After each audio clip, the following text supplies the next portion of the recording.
Before we start our service today, I'm going to kindly ask if everyone can turn off or silence all cell phones, electronic devices. Thank you.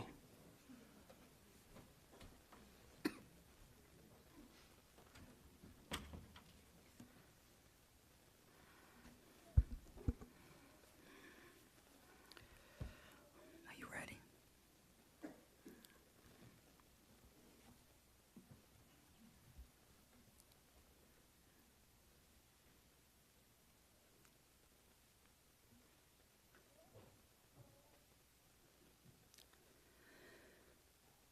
Adonai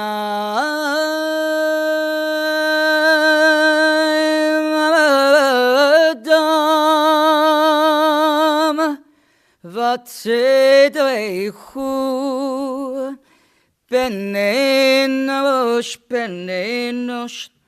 Vachashvechu Adam le'avedama Yamav Ketzelo Ber Baboke Yatzitz V'chalav La'erev The Molev Yavish Tashe Benosh Adakava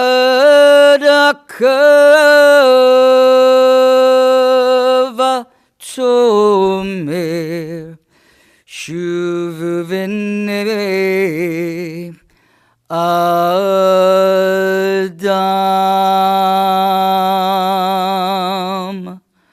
O God, what are we that you take knowledge of us or that you make account of us? Our days are like a fleeting breath. They are as a shadow in the morning. We flourish and grow up, and in the evening we are cut down and wither. You turn us to contrition and declare, return to me, O that we were wise and would consider our final end. The glory of humankind resides with us. The living and eternal memory we endure forever in the heritage that we leave. We gather with all our hearts, minds, and souls to remember Sheila.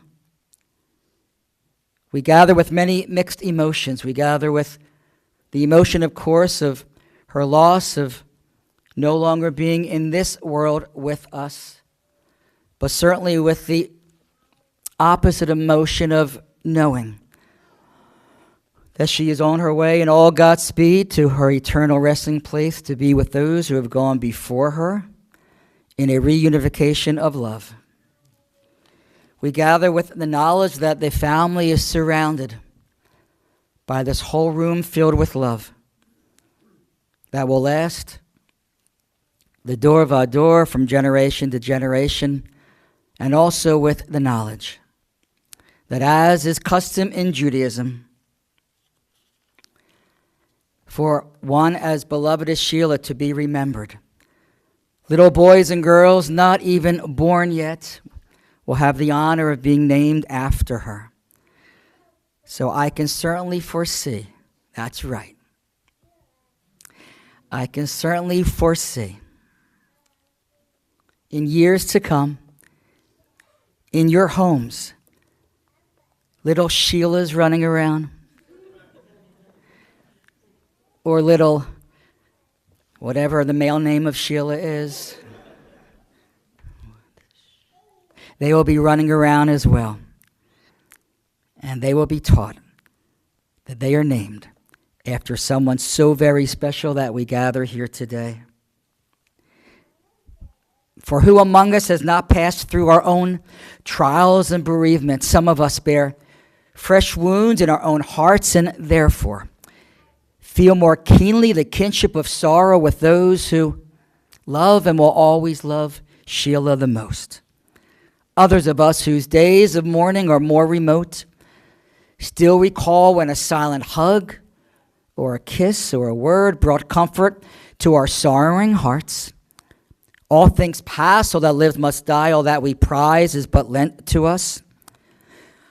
We are travelers on the same road that leads to the same end. Do not shush that little one.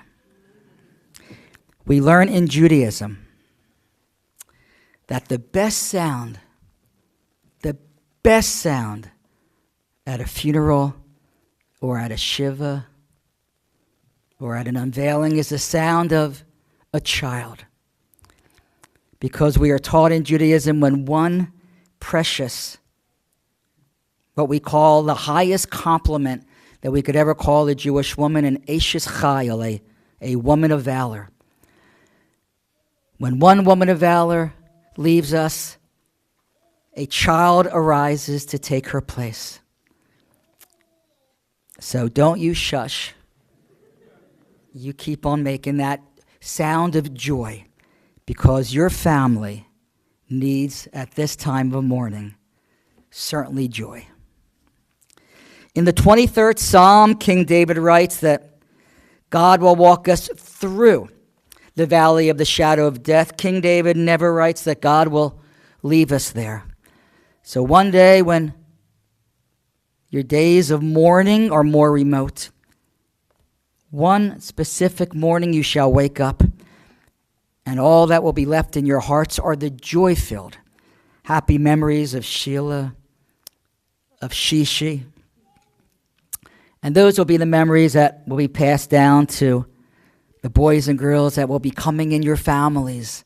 And those that are too young to remember now, those are the memories that you can teach them, and they can grow up with the knowledge that we all gather together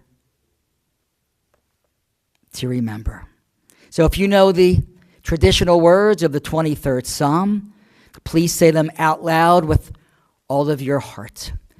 The Lord is my shepherd, I shall not want. He makes me lie down in green pastures. He leads me beside the still waters. He restores my soul. He guides me in straight paths for his name's sake. Yea, though I walk through the valley of the shadow of death, I will fear no evil. For thou art with me, thy rod and thy staff, they comfort me. Thou preparest a table before me in the presence of mine enemies. Thou hast anointed my head with oil. My cup runneth over.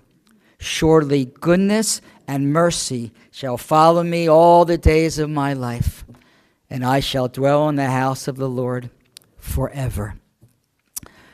And for our woman of valor, Sheila, our Eshet Chayil, a beautiful poem. A good wife who can find her. She is worth far more than rubies. She brings good and not harm all the days of her life. She girds herself with strength and finds her trades profitable. Wise counsel is always on her tongue, and her home never suffers for warmth. She stretches her hands to the poor, reaches her arms to the needy. All her friends praise her, and her family blesses her. She is known at the gates as she sits with the elders' dignity. Honor are her garb. She smiles at the future. And on that, we can all say, Amen. It is my honor to call up to begin words of love, Zoe and Zara.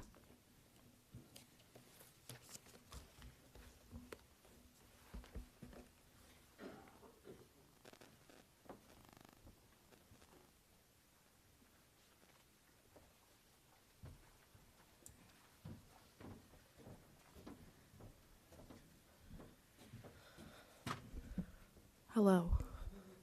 Not very good at public speaking, so I'm going to try my best. But hi, I'm Zoe, and this is Zara. We wanted to first thank you all for attending our Shishi's funeral today, because it means so much to see all of you. We couldn't really think of where to start when talking about Shishi. She was one of a kind, so funny, loving, beautiful, and kind to everyone that she knows. She supported us through all that we do, which was a lot. School, art shows, theater performances, random hobbies that we picked up for a week and then dropped. Everything, rain or shine, she was always there to cheer us on. She was a firecracker, to say the least, and she was never afraid to just be herself.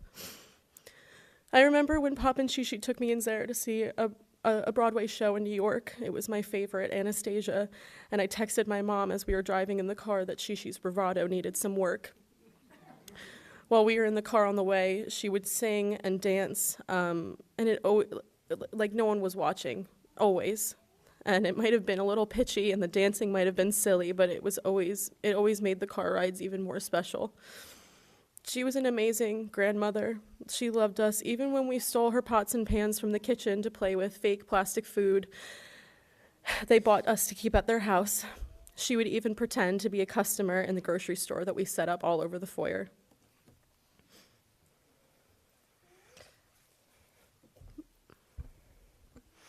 We would sneak upstairs to the bedroom and play with all her stuffed puppies. They all had names that we can't remember now, but I especially loved laying with them when we slept over. She would go on walks with us around the neighborhood, and we would look into every pond, say hi to every neighbor, and pet every dog. While my mom and I were sitting in the bedroom alongside of Shishi, my mom said to me something I will never forget.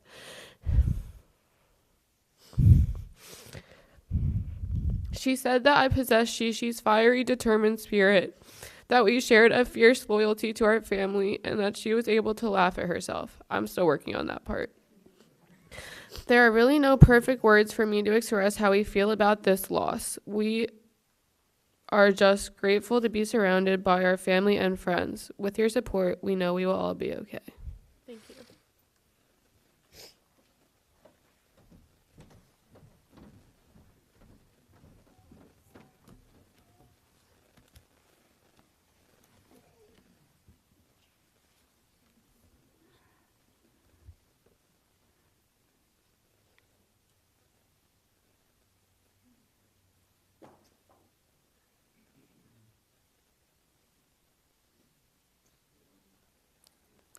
Certainly, Sheila went by many names according to your relationship with her, a family name, a formal name, a silly name, a nickname. When we say the words, we will remember. Please say out loud, if you had the honor and privilege of knowing her, the name that you called her in this life, that you will call her when you have the blessing of thinking about her. Please say that name out loud. In the rising of the sun and at its going down, we will remember. In the blowing of the wind and in the chill of winter, we will remember. In the opening of buds and in the rebirth of spring, we will remember. In the blueness of the sky and in the warmth of summer, we will remember. In the rustling of the leaves and in the beauty of autumn, we will remember. In the beginning of the year and when it ends, we will remember. When we are weary and in need of strength, we will remember. When we are lost and sick at heart, we will remember. When we have joys we yearn to share, we will remember. So long as we live, she too will live, for she is now a part of us, as we will always remember. We call up with love Allison and Stephen.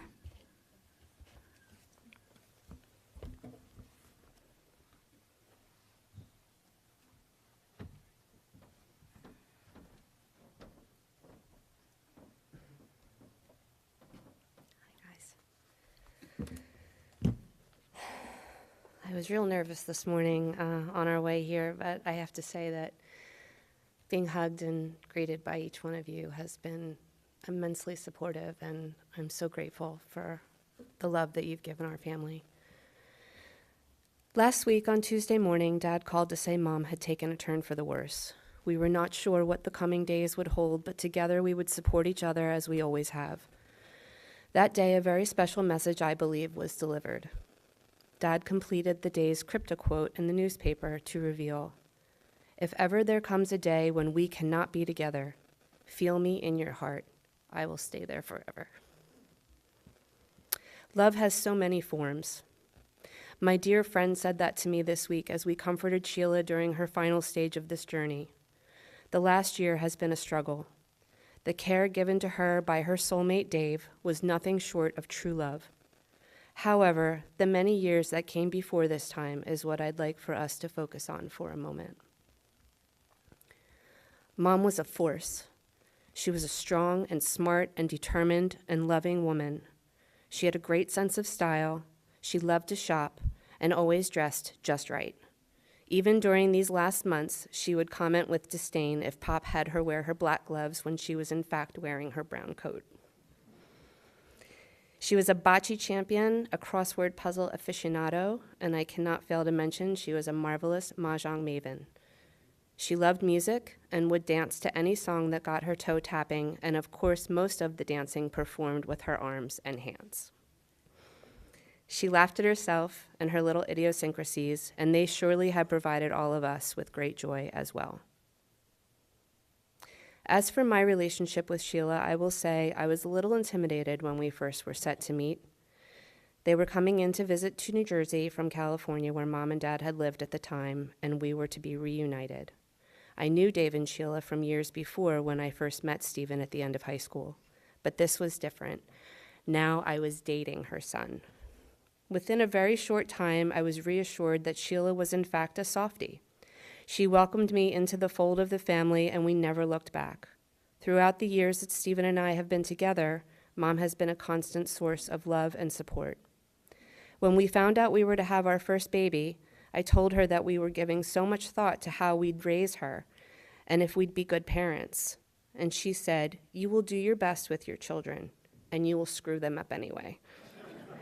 And we laughed a little. We have done our best, that is, and I'm sure we've screwed them up a little too. When I look at our girls, I am filled with immense pride that in both of them is a strong current flowing of this sweet, fiery, incredibly special lady who thankfully chose Rider College over the University of Toledo. It is there that she met the greatest guy we all know so well, the guy she called her parents to say she had met someone. She had met the one, thus creating the possibility for this beautiful life that I love. Thank you, Mom. I love you very much. And that's the story.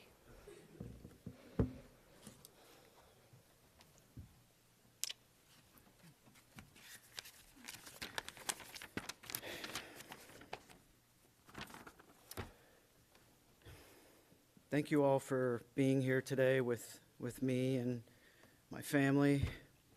It means so much to all of us just to have you all in our lives. The love and sympathy that you have all shared with us and sentiments about what my mother meant to you mean more than words can really say. So I wanted to take a few minutes here today to share with all of you what my mom has meant to me. I, like most, I can imagine, was not able to truly appreciate how wonderful my parents are until I was in my 20s. It wasn't until that time in my life, with the benefit of some real adult life experience, that I started to understand what they had done to give me the life that I had and how fortunate I really was. Rather than what they had done, I should say what they had endured, especially my mother. Me and my brother Bill, two boys so close in age that fought a lot, laughed a lot, and generally made a lot of noise, were not easy to handle.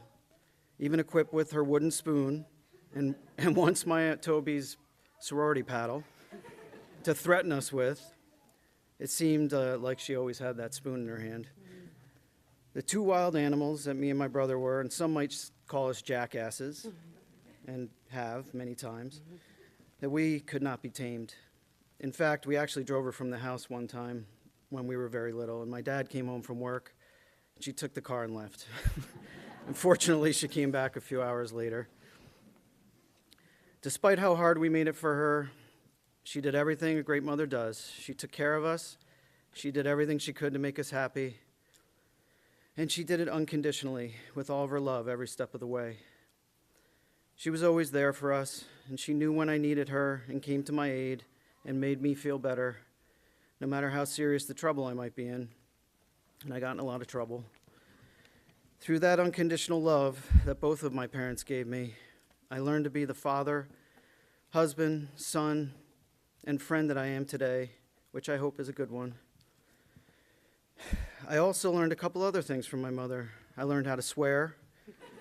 I don't think she realized until we told her later in life that my brother and I could hear her talking on the phone to friends in the kitchen, the old phone with the cord, while we were watching TV in the next room. But you might be surprised or might not be that she sometimes swore like a longshoreman on those calls. The F word was used often. I also learned how to laugh at myself. She had a great sense of humor, and as the only woman in the house with the three of us boys, she took a lot of teasing and dealt with a lot of nonsense. And she never was hurt by it. If she was ever hurt by it, you could never tell. And she always laughed with us, and she always made us laugh.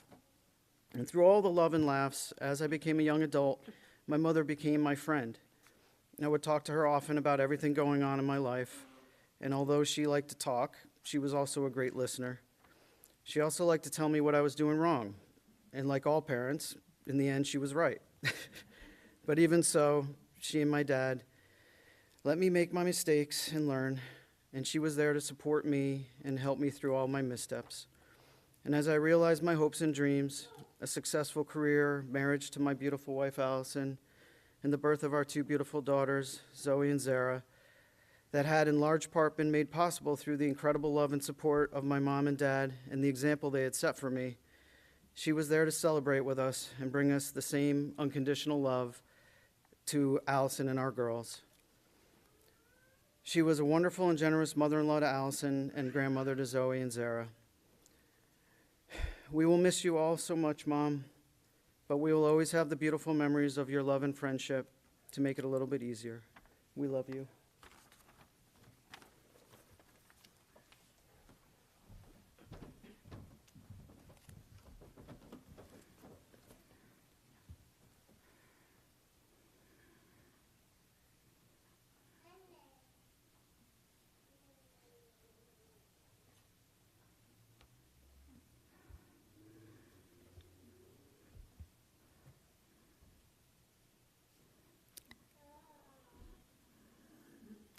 And to the family.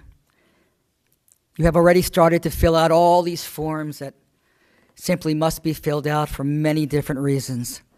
And you will continue to fill out all these different forms, and on each of these papers will be the date of Sheila's birth.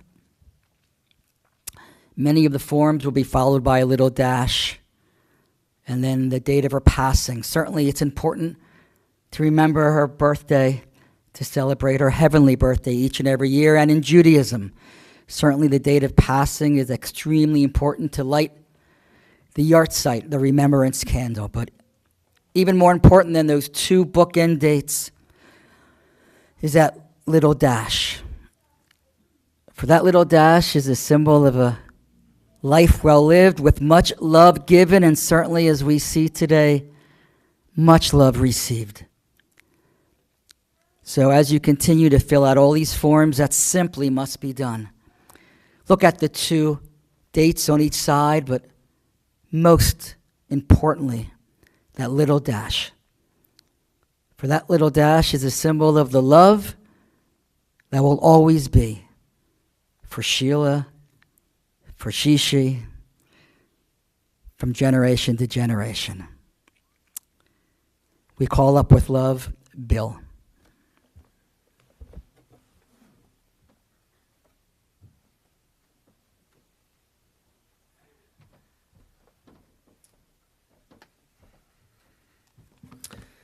Hello, everyone. I'm Bill. I'm the other son. I live in Denver with my wife, Heather, my daughter, Lexi, my son-in-law, Colin, and my grandson, Magnus, and wanted to just say some things on our behalf. My wife and daughter are both big criers, so it would not have been pretty. As was already said, I'd like to thank everyone for being here today. And I just wanted to tell you some things about my mother and just some memories. I'm going to bounce around a lot and might be a little bit all over the place, so I appreciate you bearing with me. We've been thinking back a lot and talking about her a lot, and I've found peace in that she had just such a great and comfortable life. You know, I think you saw the slideshows you were coming in, and if you come into the house, you'll see all the photos. It's very well documented. You know, she had a great life. Now, there was one short window, which I have to bring up. You were talking about it. She didn't remember that fondly, and that was when my dad was in the Air Force and was stationed in Valdosta, Georgia. And that's where I was born. I'm a Southerner, as you can tell. Anyone who knows my mom knows she was born and raised in New Jersey. And as a native Jersey girl, living in the Deep South in the late 60s wasn't a great combination. And if anything, I think we missed a big opportunity for a really good 70s sitcom there if we had pitched it. But outside of that short window, my dad always provided for both her and us and gave us all we could ask for. As my brother mentioned, another word that comes to mind, you might not think of if you knew my mother, is brave. Because as Stephen mentioned, she had 2 kids 15 months apart. And as Stephen also mentioned, we would get after it a little bit. Could be a bit of a handful. And that was one of the things that still comes up to this day, is the infamous wooden spoon. And she'd always threaten to take it out and spank us with it. And for the younger crowd, things were different in the 70s, okay? I don't really remember that many occasions where it happened, but we were always much faster than her, so she could never really catch us anyway. But we're always think about that story whenever we see wooden cookware. But I don't want everyone to think she was just this, crazy wooden spoon wielding person. She was very loving, everything you could possibly ask for in a mother.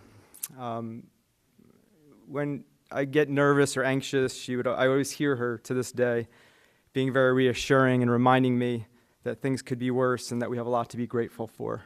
And I know that was hard for her because, she had to practice that herself a lot of times. But she had a huge heart. She loved dogs. We had 2 growing up, Dixie and Bummer.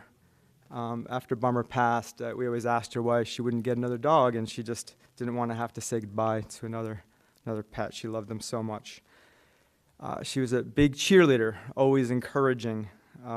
As you probably have noticed, I'm not the tallest guy in the room.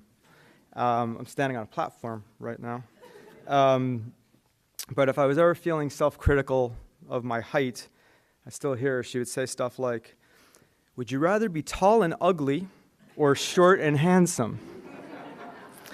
And my response was, "Well, are those the only 2 choices?" But I got her point, and that again was gratitude, which I have a unique sense of humor, and Stephen mentioned this as well. She was always a great audience, and she was a good sport. She was sometimes the butt of the joke, but she always took it, and she was always willing to laugh at herself. And even over the past year, it was one of the things when I would talk to her, I would always shoot to try to make her smile or laugh, and it meant a lot to me to do that. Another thing, which I think a lot of you will appreciate because you said it to me on the way in, is I don't think I could ever see her ever where she wouldn't at least at one time remind me how much I look like my dad. And a lot of you said that as well. And she also would say that my personality reminded me of her father, Seymour, and these were the best compliments. Don't let that go to your head. Okay.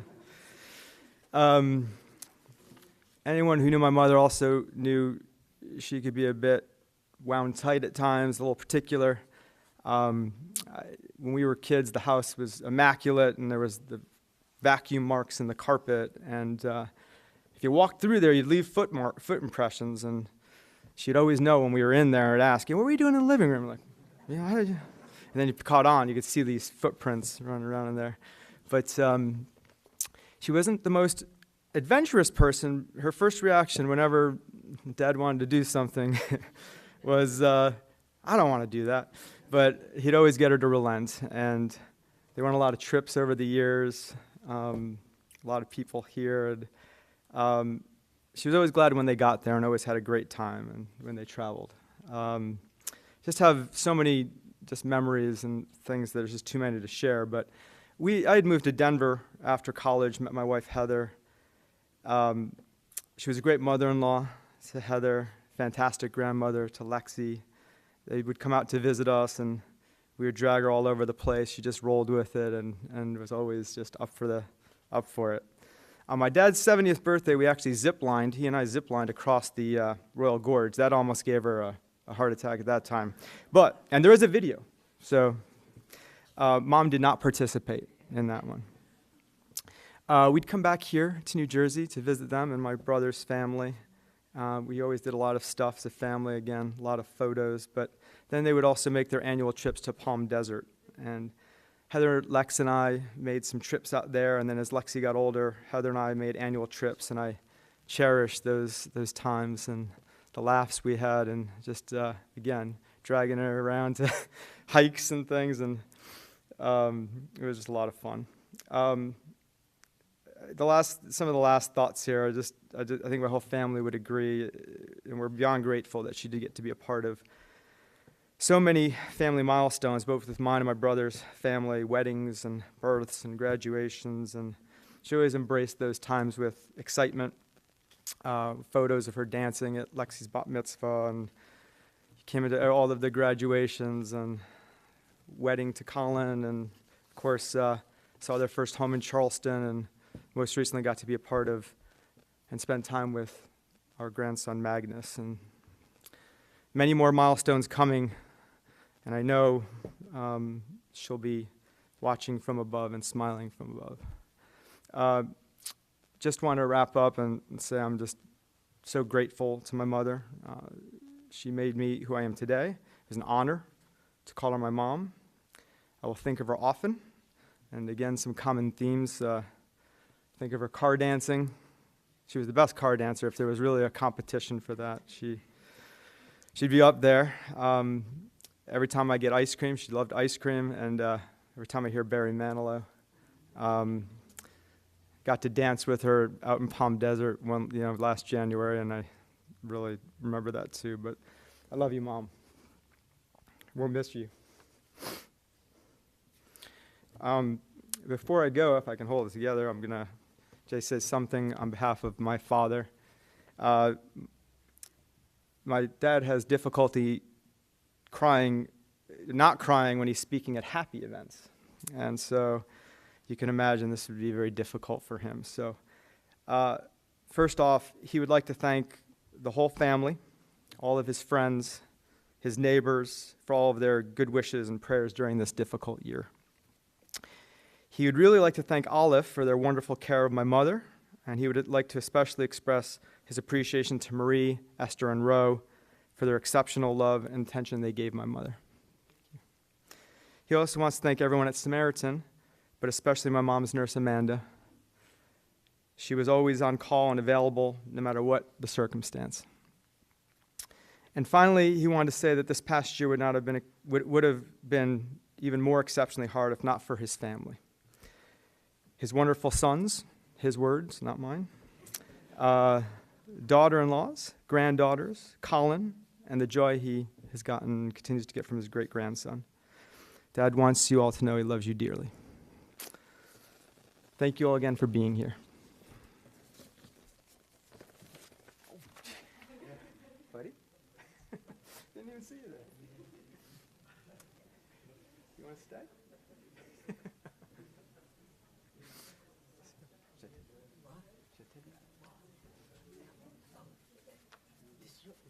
Yeah, you can take them. Okay. You have anything you want to say? You want to say? Can you say hi?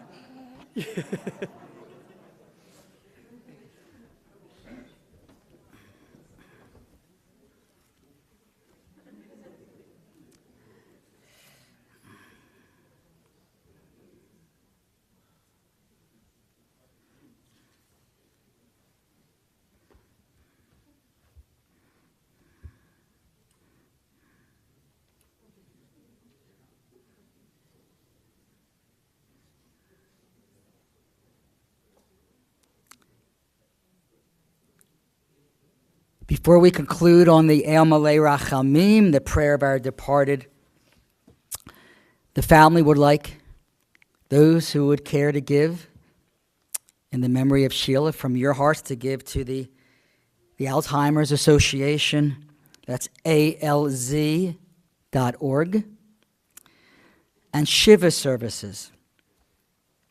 Shiva services are tonight, Friday night, and tomorrow night at David's home. From 4 till 8 o'clock is visitation. And Shiva services are at 7 o'clock tonight and 7 o'clock tomorrow night at 100 Lowell Drive in Marlton. If you are able, we rise for the prayer of our departed.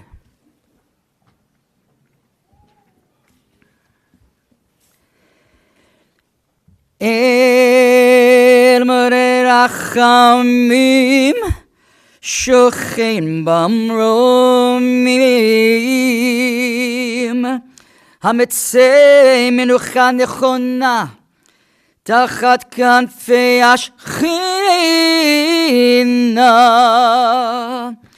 Im Kedoshim Torim Gezerah Rakia Mazirim Et Nishmat Sora Itka Bat Seymour and Muriel Shelacha Leolama Barachamim Yasreya Beseitzer Kinafav Leolamim Vitzra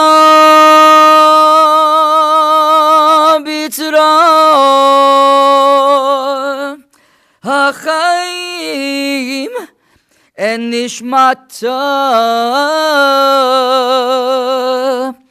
Adonai Nachalata V'tanuach b'shalom al mishkava v'no more. Amen.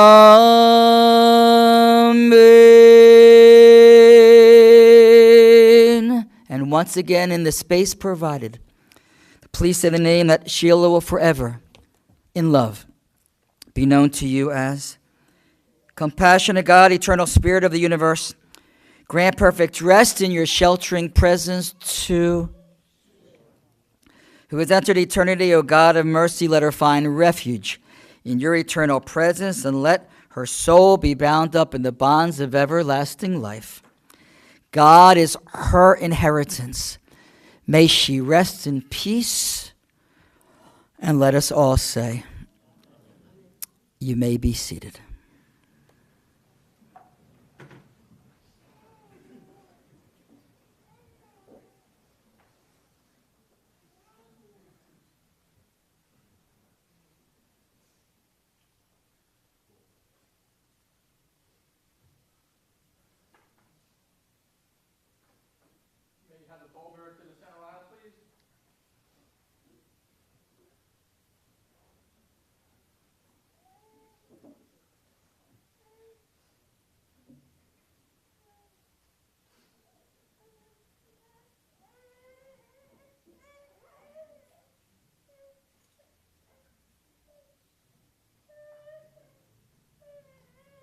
Everyone to rise once more, please.